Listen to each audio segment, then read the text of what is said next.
Assalamu alaikum wa rahmatullahi wa barakatuh to some of you and peace to the rest of you. Black Heart is signing black in again. I'm too sad to really go through the whole greeting about the share button and the likes and the subscribes, what I usually say. Shadeed Muhammad has been one of my favorite imams, precisely because he will speak on behalf of oppressed people. And that goes for African people, and of course African Americans included. Because I am biased in his favor, and I spoke in his defense over 2 years ago, and I don't regret doing it. But because I am biased in his favor, excuse me, I can't defend him at this point, because I will be speaking from a position of bias. I have never enjoyed or suffered from the lectures of Sayyid Rageah. I have heard very few of him. He just wasn't someone I heard speak very often. I just didn't listen much. I knew who he was, but I just didn't hear him a whole lot. So I didn't have a good or bad opinion of Sayyid Rageah. I had a good one of Shadeed Muhammad. To a certain extent, I still think that I can afford to listen when he goes against white supremacy and when he explains how Islam can be followed while you were opposing white supremacy. The problem, though, is this. Now, Sayyid Rageah has indirectly gone after African American women, and I would do the same thing to a certain extent, but even I will say that this is directed at those who cause the problem. And this is not directed at those who don't, so long as they do not defend the guilty. Sayyid Rageah, in a sense, did what I did. Shadeed Muhammad turned around and, in a sense, did what Sayyid Rageah did. We're now in the mud slinging and insult slinging contest. My wife is not aware of this. I didn't mention this much too. I told her that there was an imam from Somalia, or from Somali background, that said certain things, but there is a valid point that many people from the Somali community have made, and it cannot be ignored, as even by Shadeed Muhammad. It cannot be ignored by me. That is that when Sayyid Rageah said what he said, it was many Somalis, period, especially the young ones, who went after Sayyid Rageah and said, no, that's not really the way this is going. And even in some of these housing projects where this has happened, you find some of the most honorable people. What I'm going to say is this. Now that the mudslinging and insult slinging have gone back and forth to where we could pretty much say, all right, we're even. One of us has done the exact same thing. I'm going to say this, though. Who is more likely to defend who? Is an African American woman more likely to defend a Somali woman? Or is a woman from Somalia more likely to defend African American women or African Americans in general? I'm going to side with whichever side can say that they're more likely to defend the other. If you say something bad about African Americans in front of my wife, who was not ADOS, she's going to get on your behind. If you say something and you were sad because of what's happening to African Americans and she knows you're speaking out of sympathy, she will side with you. If you're saying it to insult us, she will get on your behind. If you're a Muslim, she'll get on your case even harder. And what's the reason she'll do it? She'll get on your case harder because you're not supposed to side with the oppressors against the oppressed. And let me tell you, we have somebody who, from California, in the building, he lives next to us. And this guy from California has lost a teaching job before for making racist comments. He has admitted this. Ironically, he gets along very well with one of the African Americans with whom I work. But for the most part, he has said this. He has confessed to a non-black minority that works with us that he has issues with black people. It's not hatred, but he still has issues. And he has them with black people, singling us out. This non-black minority came to me. He's actually from Central Asia. He came to me, and as a Muslim to Muslim, he told me, you know what, you got to watch out for Billy Bob over there. He's really, he's got something against black people. I mean, he said it's not hatred, and this man's always been nice to me. He doesn't know I know about this, but I was warned. So, let me explain to you something that's very important. When my wife and I were discussing marriage, we didn't tell the people with whom we work that we were discussing it.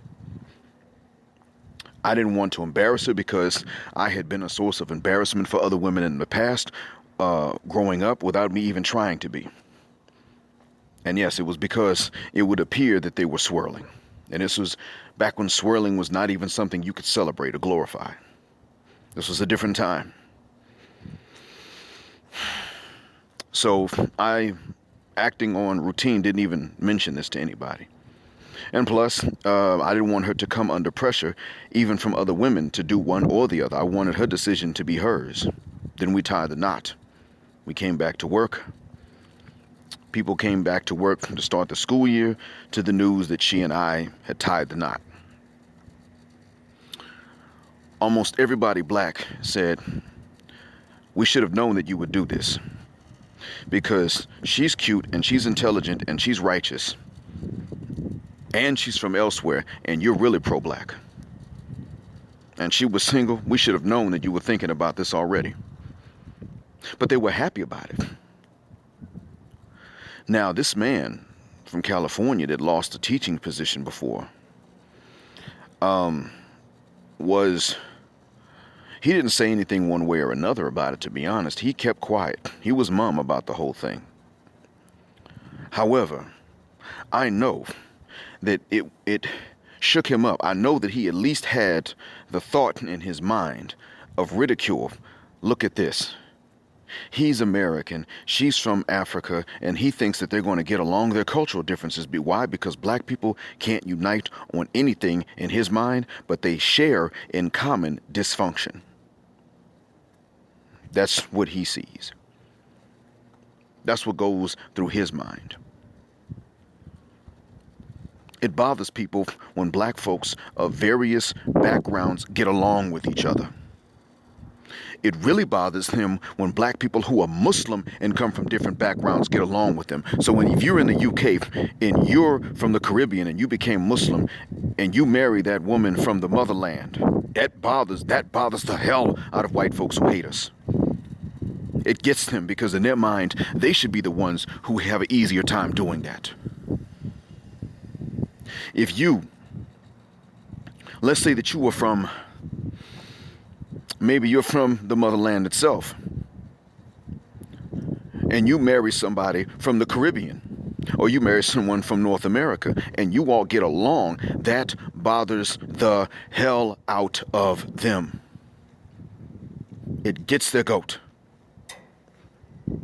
They look and they say, well, this is something that we should be able to do because we're uniting as white people.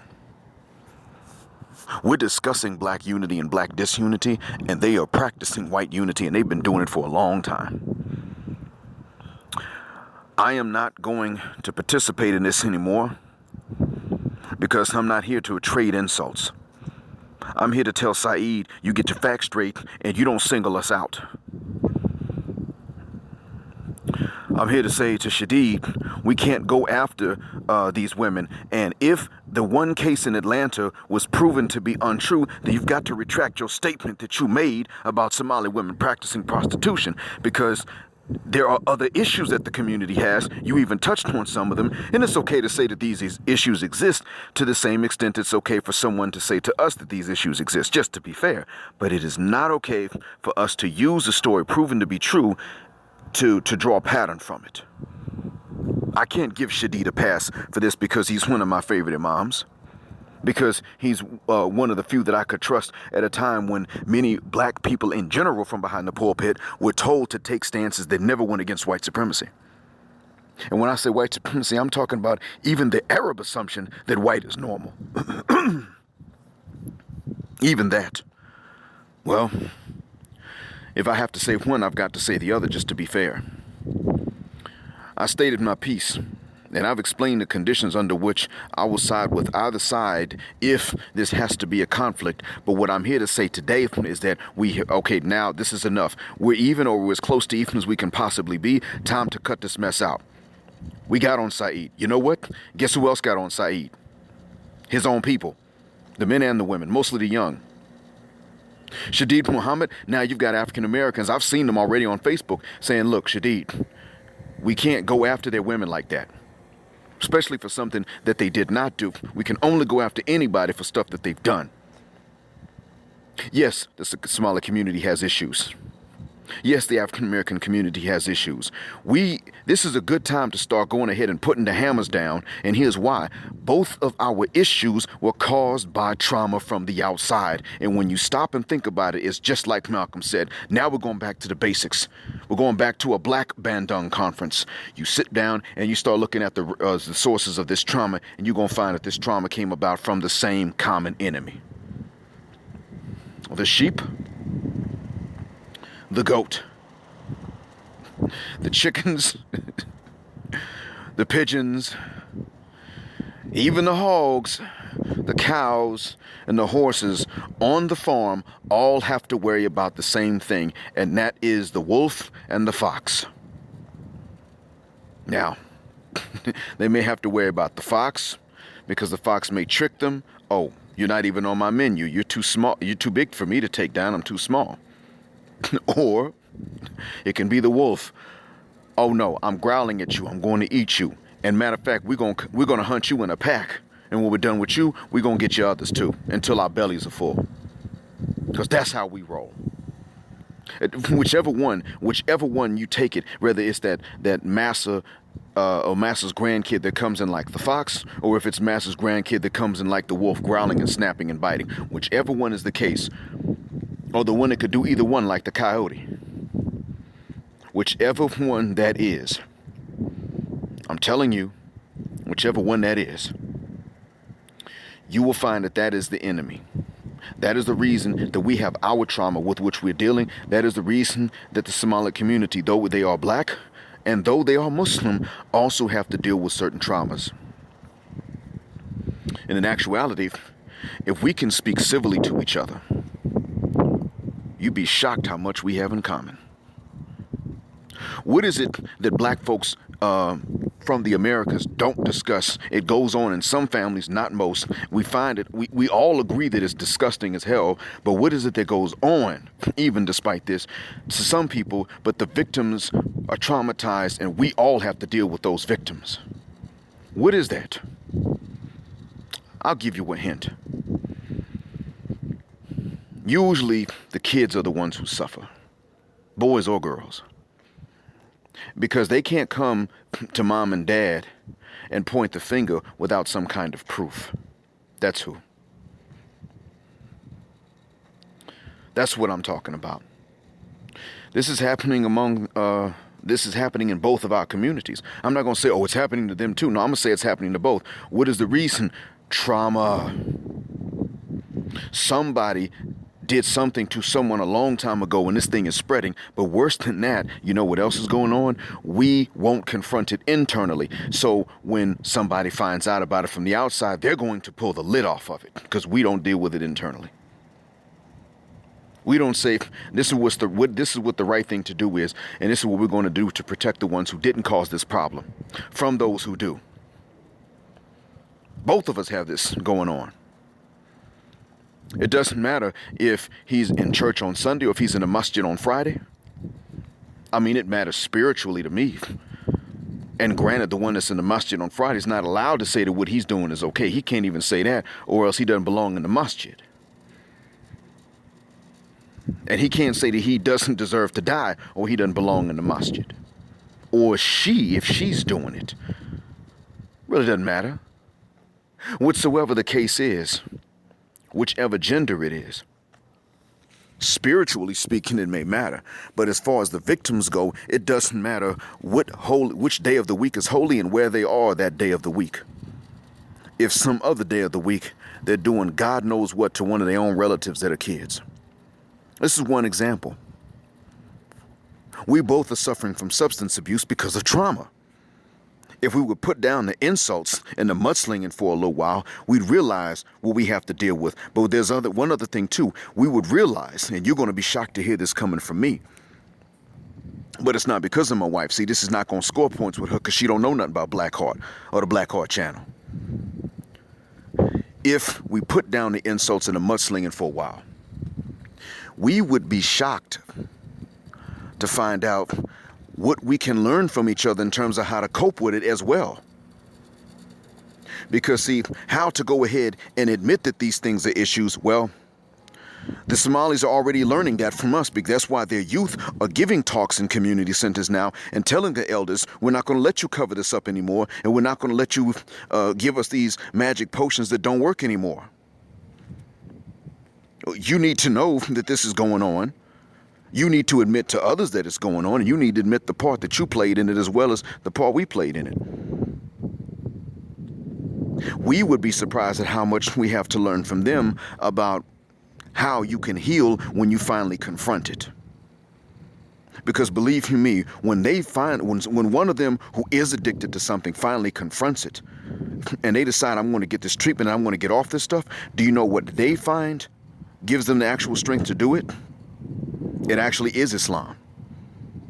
I mean, I would have to say that God is that source of strength, but what way does he want you to relate to him? Submission. And that's what they're doing. When they turn and they reform according to the rules of submission to God, according to the rules of Islam. And they don't regret that. Then they become the best you could meet. That's real. You want to talk about the things that we have in common so we can learn how to get over them? We're going to need each other, and we're going to need to have a much more civil conversation about that. Unfortunately, though, I think we're still in a mudslinging stage, and I am going to sit that out. I stuck up for us when Rageah said what he said, to be fair. And I got to say, Shadeed, bruh, you went after their women. That was uncalled for. They were the ones that were going after him. I'm trying to be fair in all of this. I'm heartbroken, though.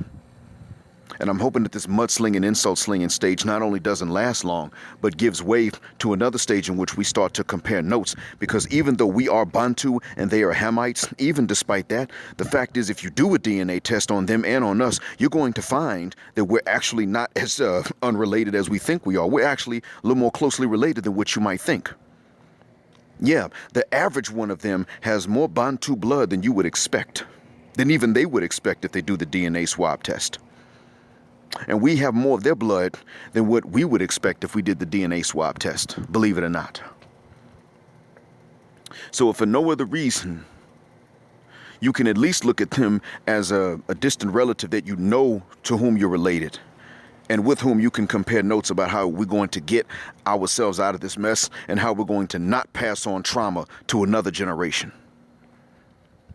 And if you look at the indirect, or the immediate cause of the trauma, it's internecine fighting, the way that we treat each other, the way that we not only make jokes about each other, but even the ways that we fight each other and how we react to each other when we do become violent. Loving other people more than ourselves. Yeah, this is something these are things that we share. Just like in our community, we give nicknames and we only give them based on things that are not flattering to someone, unless, of course, it's for something really negatively stereotypical, like being a good sports star, or, fucking all these hoes, or shooting niggas up. That's the only way you get a nickname for something that's good and not something embarrassing or disparaging. It's the same thing in their community. Man, go tell Burnt Feet that dinner's ready. And after a few years, Burnt Feet really thinks his name is Burnt Feet, and he forgot that he was actually given another name when he was born. This is in both of our communities. Even that, to a certain extent, causes a bit of trauma, but the way that we fight with each other and don't fight with other people, and who taught us to do that, yeah, you see, it's really It's like watching a set of twins argue with each other because they ain't figured out they twins yet. I hope that what I've said one day will not be true and that what I've said is a benefit until that point. Thank you for being patient. Blackheart signing Blackout.